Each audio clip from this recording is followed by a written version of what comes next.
आदाब नमस्ते। The wire के लिए मैं हूं नूपुर। इन दिनों मेरी रिहाइश अमेरिका में है।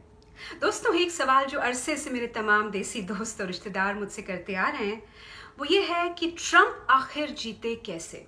How did Trump come even close to winning. इस सवाल का जवाब मैं भी ढूंढ रही थी और इसका सबसे सुलझा हुआ जवाब मुझे मिला मशहूर व मारूफ सहाफ़ी फरीद ज़कारिया साहब की एक डॉक्यूमेंट्री में। डॉक्यूमेंट्री तो खासी तवील खासी लंबी थी, मैं आपको मुख्तसर तौर पे इन शॉर्ट बता देती हूँ। सबसे बड़ी वजह जॉब्स जॉब्स जॉब्स, पापी पेट का सवाल। अमेरिका में मैन्युफैक्चरिंग इंडस्ट्री जब से ठप पड़ी है, यहाँ की मिडिल क्लास के लिए बड़ी आजमाइश का वक्त आ गया है। और शायद ये इंसानी फितरत है कि जब भी आजमाइश का वक्त आता है हम चाहते हैं कि उसका इल्ज़ाम हम किसी और पे थोप सकें। It is perhaps inherent in human nature that whenever we are going through trying times we'd like to be able to put the blame on somebody else. और यही हुआ। नाजायज़ तौर पे इसका इल्ज़ाम लगा इमिग्रेंट्स पर। इमिग्रेंट्स का जिक्र छिड़ा तो सवाल उठता है रेशियल प्रेजुडिस का। अब प्रेजुडिस चाहे किसी भी किस्म का हो, नस्ली प्रेजुडिस हो, रेशियल प्रेजुडिस हो या किसी और किस्म का प्रेजुडिस हो, वो मुंजमद नहीं होता। Prejudice is not a sort of fixed monolith. It ebbs and flows and it can be manipulated, and it was manipulated. तीसरी वजह आइडेंटिटी पॉलिटिक्स। आइडेंटिटी पॉलिटिक्स से मुराद एक ऐसी सोच, एक ऐसी जहनियत जिसमें इंसान अपने आप को किसी खास पहचान से बड़ी सख्ती से जोड़ लेता है। वो पहचान नस्ली हो सकती है यानी रेशियल हो सकती है, मजहबी हो सकती है, रिलीजियस हो सकती है, ज़ुबानी हो सकती है यानी लिंग्विस्टिक हो सकती है, किसी ख़ास मुल्क से उसका ताल्लुक़ हो सकता है।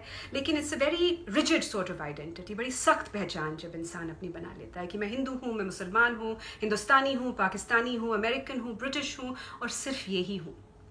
तो ये भी एक वजह थी।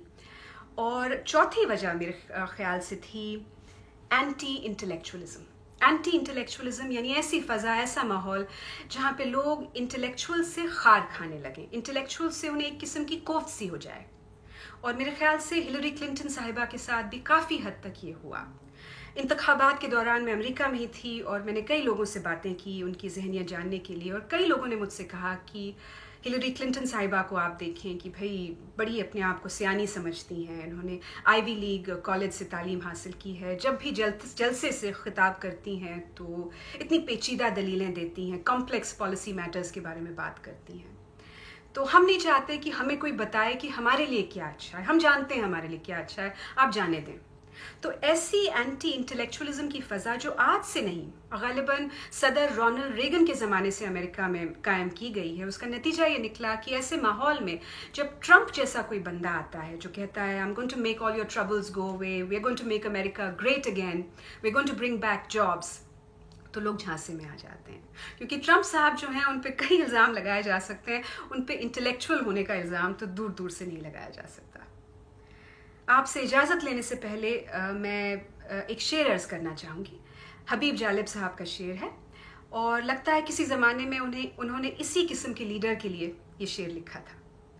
अर्ज़ किया है, तुमसे पहले जो वो एक शख्स यहाँ तख्त नशी था, यानी तुमसे पहले जो शख्स यहाँ राज कर रहा था, तुमसे पहले जो एक शख्स यहाँ तख्त नशी था, उसको भी अपने खुदा होने पर इतना ही यकीन था।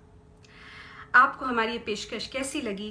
तनकीद, तारीफ़ जो भी है, फीडबैक ज़रूर दीजिएगा, और अगर वीडियो हमारा पसंद आया हो तो शेयर ज़रूर कीजिएगा। नमस्ते, खुदा हाफिज़।